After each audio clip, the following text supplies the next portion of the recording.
what people don't know, Situations is a 6-episode web series that tells a story between 6 main characters. And as the season develops, you see more and more things happening. So each character is faced with a situation, and that's why you have 6 characters. You have 6 episodes. Each character gets a situation, and by the end of the episode or by the end of the season, we'll all know what each person's situation was. So here I will break down and recap episodes 1 through 5, and we're gonna go from there. Episode 1. I want to talk to you guys about episode 1. It's the opening of this web series of something new that I wanted to do. And when I was writing episode 1, I really wanted to reflect on myself a lot.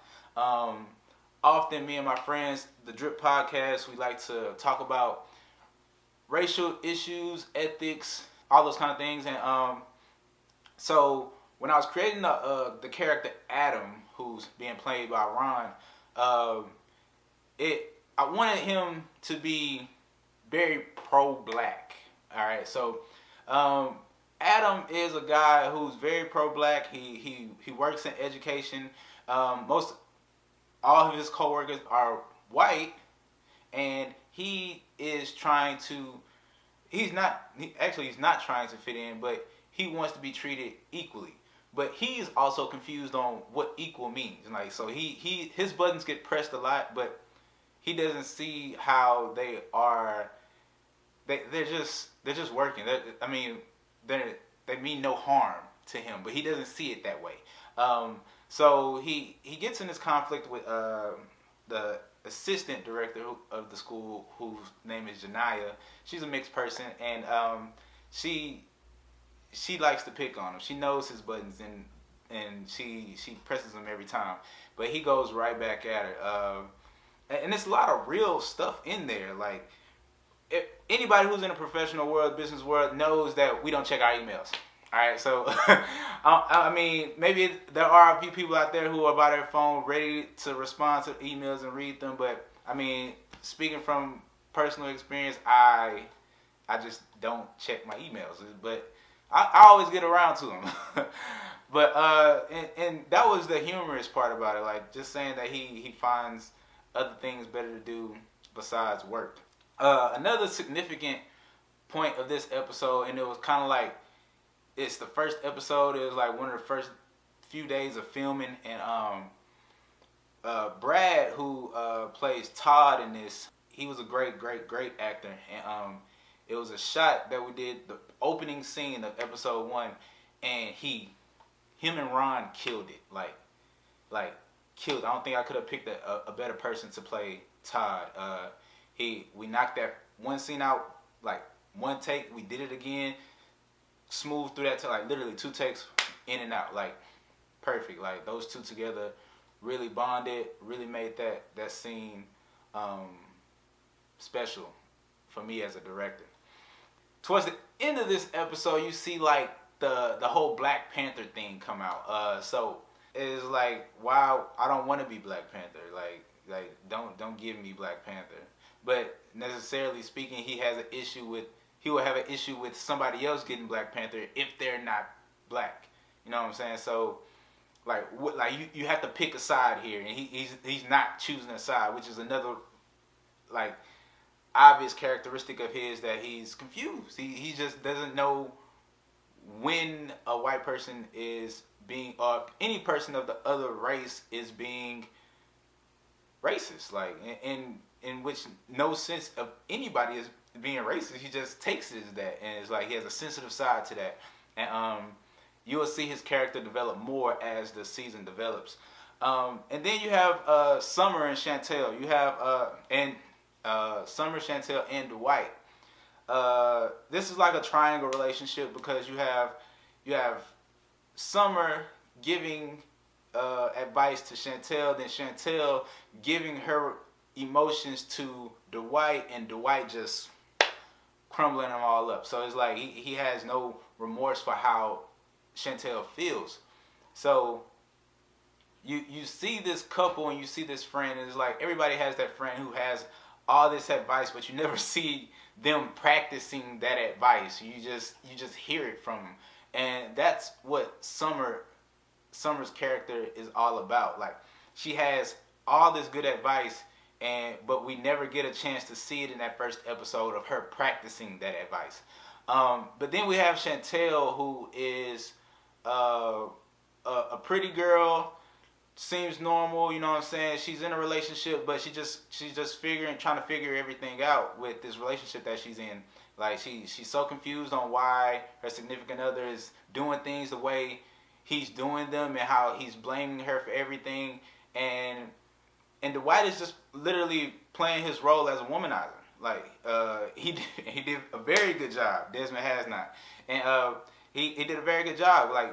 Like throughout the episodes when we were watching, like, before it aired to YouTube, Chandrea Woodard was like, man, I don't like, I had no idea that he was like this. And it's like, as the season develops, you can see that Dwight is a total womanizer, like completely talking to everybody but the person who he's supposedly in a relationship with.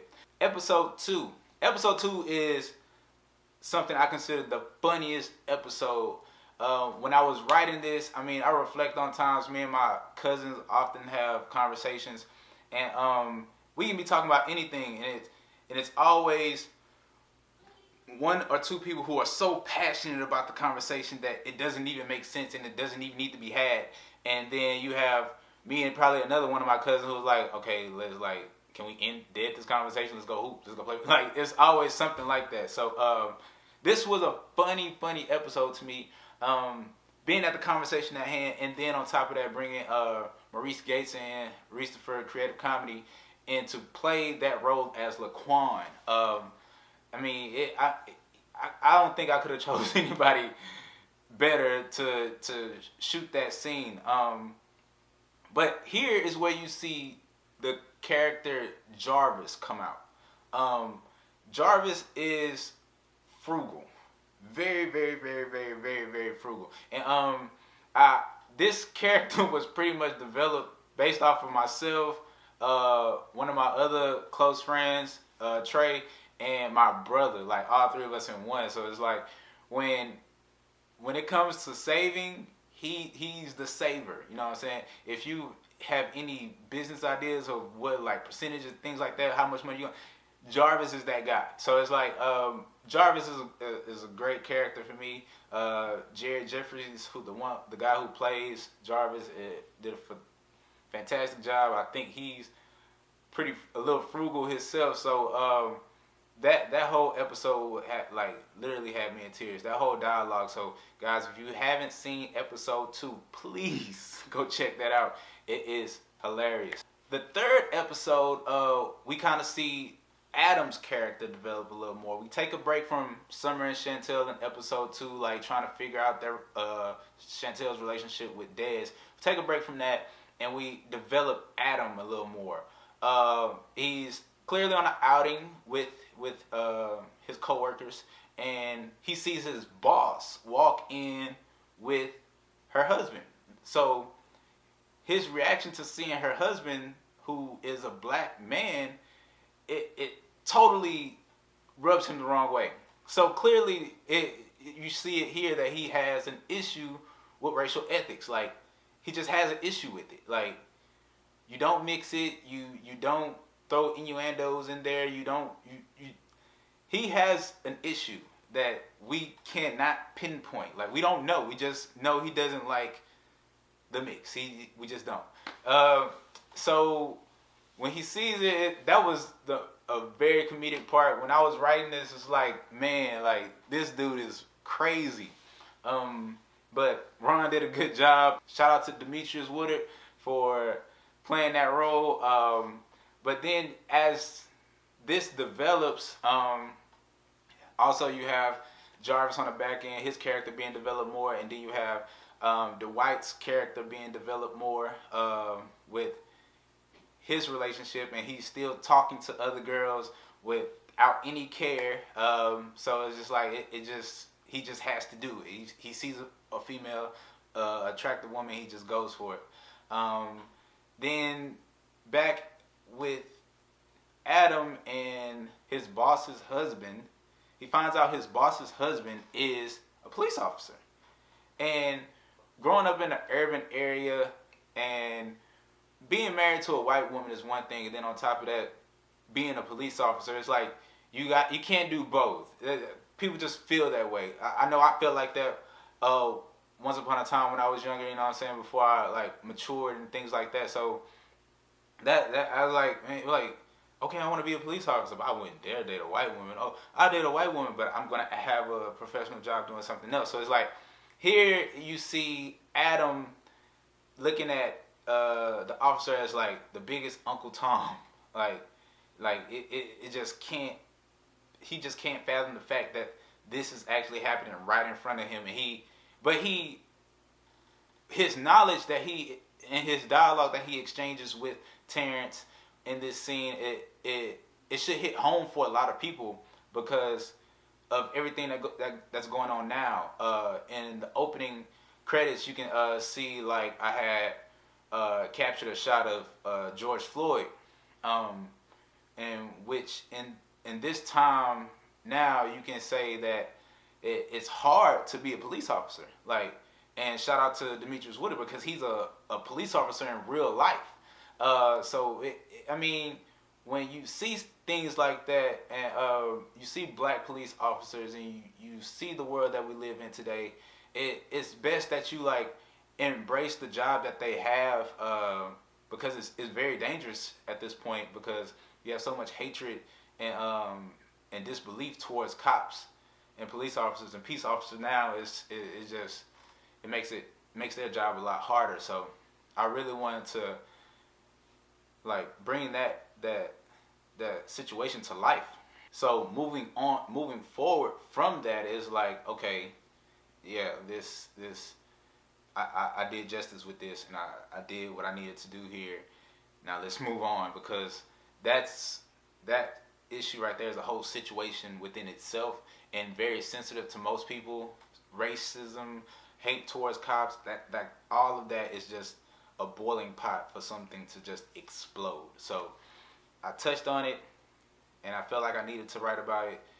This was actually, I wanted this episode to be comical and more of Jarvis and Dwight, but I felt like I needed to touch on this, and I needed to talk about this. I needed to write about this. So I was like, I'm just gonna make a whole 360 with this episode and talk about this.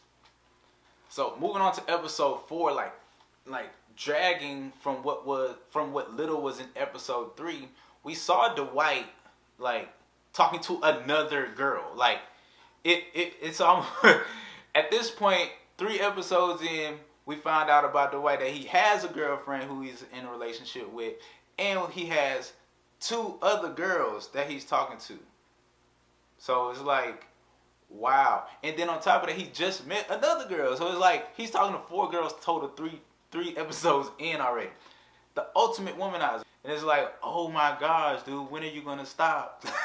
Here is where we see Summer and Chantel's relationship. Like, we see their friendship, we see their bond a little more in this episode. And I love the chemistry that they built together on set, because it made that whole kitchen scene a lot smoother.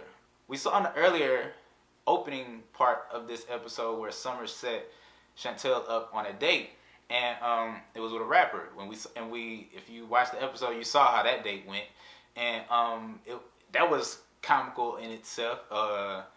Get your monkey ass hands off me! I did not. I swear I didn't write that. Chandrea must have said that like completely out of like, as if she's been through that before.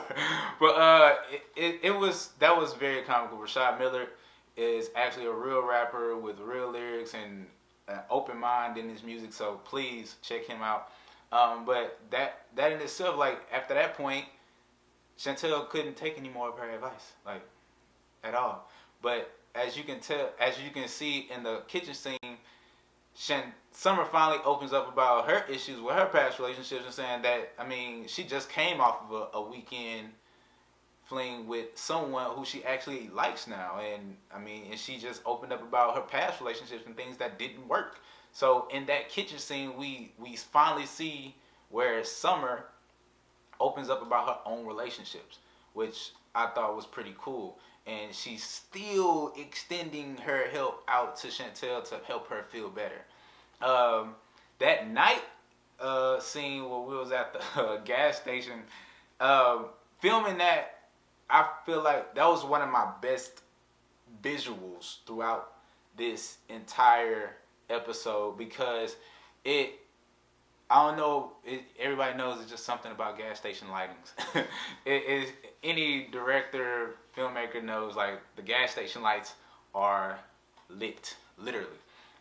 So shooting that scene, I mean, capturing that glimpse of Quita Ritas, who plays Akira in this episode, getting out of the car, then panning, seeing Summer and Chantel walking out of the store to their car, and then seeing Dwight. So that triangle effect there was like perfect. And you see Summer being petty, like that is her. Like she's going to talk. Like that's just her. And Gina Daniels, that's like almost her in real life. But she's going to talk. So, but what the key thing is in this episode, people don't understand is that, well, people probably would miss, is when Dwight sees her, he sees an opportunity to hurry up and get away before his girlfriend comes, well, his thing at this point comes out. And but the conversation that Summer says in the car is like, you can completely see that he's not over you, like, when really he is. Like, he's completely over Chantel. He just doesn't want to let her go. Because he has this notion of just building this roster of women up. Like, that's what he wants. So, once again, now you see Summer giving that, even though it's just a little bit of advice. Oh, girl, he's not over. You see the way he was acting. He was only acting that way so he can get out of that situation faster. But this is the world we live in. We live in that world where we see something and we think something, but you have what you see, what you think, and what the actual reality is. Episode 5, man, this is also one of my favorites. I think like every episode became my favorite as I was developing the characters. Because here we see Jarvis and CJ. We never knew CJ's name until this episode. So it's like when Jarvis and CJ open up this episode, it's like the comedy is about to come. So Jay Jeffries, Javoris Portier, I feel like they are the more funnier ones, collaborative together at this group of 4 guys. And man, when that scene in the truck, and we see the more frugal side of Jarvis, and that it's just pure comedy, because who looks for a sale at a 99-cent store? Like, it just is just funny to me. But the whole scheme of this episode is a blessing circle. And we all know, like, the whole looms and blessing circles where everybody puts in this money, and the people behind you pushes you closer as they put more money in, so on and so forth, closer to your blessing. And throughout this whole episode, it's pretty much a blessing circle for Dwight. The more women he gets under him or behind him, the more women that he meets, it just pushes him closer to what's about to happen in episode 6. These women that he's dealing with are temporary. Like, blessing circle, this money that's behind you is just temporary. Now, the ultimate thing is the person who's over this loom, this circle, can easily run off with the money, just like the conversation that was happening within the barbershop of this scene. So, and y'all gonna see in the bloopers, oh my gosh. Please stay tuned for the bloopers, because that barbershop scene was the toughest to shoot. And not because of camera issues. So just please watch that. But yeah, so in the conversation in the barbershop steers the story of this episode, and towards the end you see who ends up being the winner, and achieving the actual blessing of happiness. Like, you see Chantel at the end of this episode happy, smiling, laughing, something that we have never seen her do with her actual significant other. So she's finally moved on, and this person who's investing in this blessing circle of women is the one that's losing. Like, he's losing. But he feels like this void is coming to an end where he's about to achieve happiness, but he's never going to achieve it that way. Like, he's never going to achieve it by going the quick, fast, hurry way through a blessing circle. It's not going to happen. You have this guy over here who's investing his time in all these women and not moving forward. He's just sitting there waiting for this blessing. And you have another person over here who stands strong by their morals and being real with herself and taking considerable advice from people who actually care, and they're actually achieving that goal, that true blessing of happiness. And but that's the ultimate goal here. And you see that in her smile, her laughter. Shout out to A1 who was the man to give her this smile. I'm not even going to tell y'all what they're conversing about over the music, man. It was funny. But episode 5 ended smooth. It ended cool. It ended with the piano. Like, when I was finding the music for it, I was just like, let me go ahead and mix this with some piano and some snare or whatever, and just, you know, I took the snare out, and I'm like, man, this music got to be right. But it was cool. I love the way episode 5 ended.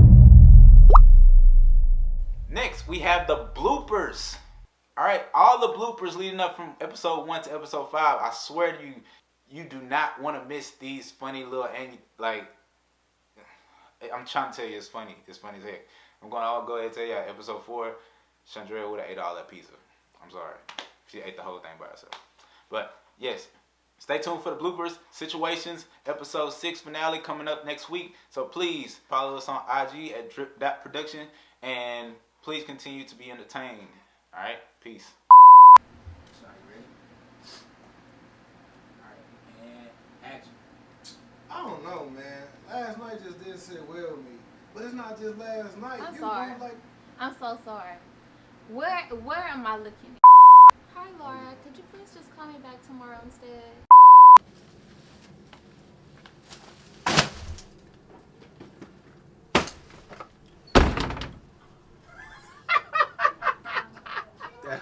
That ain't shut right here. Already established. We ain't gonna let things tie us up. All right, one more time. Damn Super Saiyan, damn Goku, maybe damn Piccolo. His little hand out, and I'm moving slow mo, and I only smoke Joe. It's your boy Lil D. I'm smoking on that dodo, hiding mojo, Jojo. This the Powerpuff Girls. His little hand out, I rock the bitch world. Let me stop playing, man. You really start rapping. Hey, y'all ready, man, or what, man? All right. Testing 1, 2, 3, 4, 5, 6. What's going on, everybody? This is Courtney. You're watching The Courtney Hall Show. So your name in this is like Courtney Can. Okay, yeah, Courtney Can. So Courtney Can. What's up, Courtney can do everything. Yeah. Yeah, that's the whole gist of this. So okay. It's like, if no one else can, Courtney can. Oh, I like that. I like that.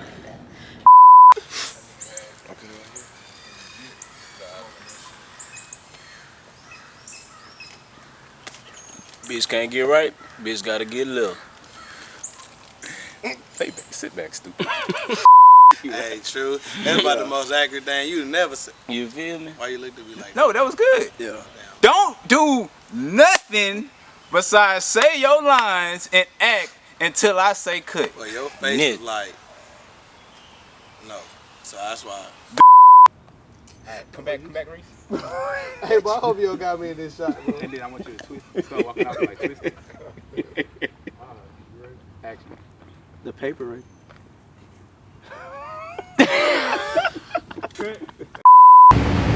So yeah, let me get a dark matter. Yeah, let me get a dark matter. You had fun this weekend? Actually, I don't even know the next line, but I think I did. I'm pretty sure I did. Cut. We kept it going. Yeah, that was good though. I like that. So now it can.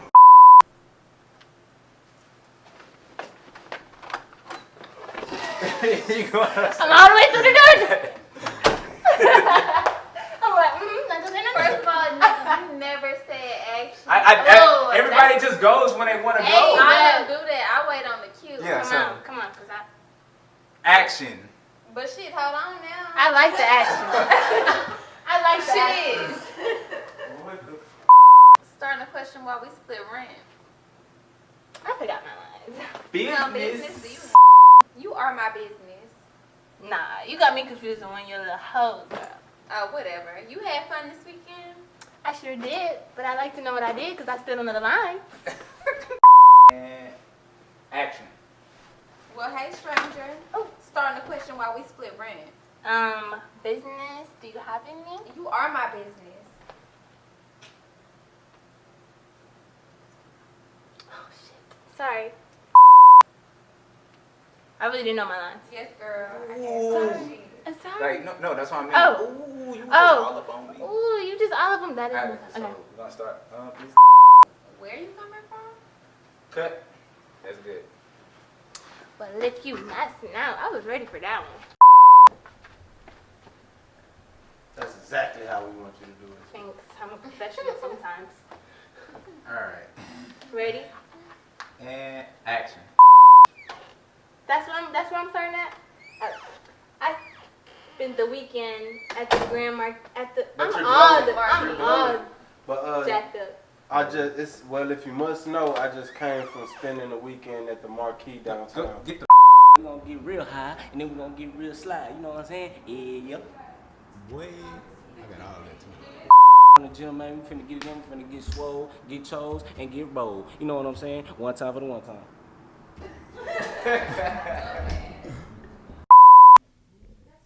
And action.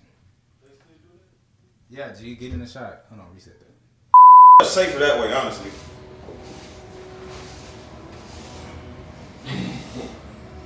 Hold on.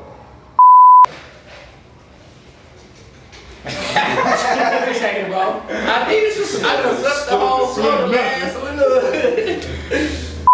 How about we spend our money the right way? Man, it's the same thing. You just got used to. What you mad at me for? you know he said some shit that didn't make sense. No. A Ponzi scheme. What's up with you? So when everybody tell me I can give you my money and you can flip my money. Yeah, I'm just gonna. Yeah, pan the room. And action. If you really want to call it a blessing, everybody should take that money and put it. Damn. He can't talk while I move. And action. If everybody want to call it a blessing, everybody in the group. Damn, I want to say group. The circle. Yeah. If you really want to call it a blessing, everybody in the group should. Damn. And even when I give you a word, No. Eleven time.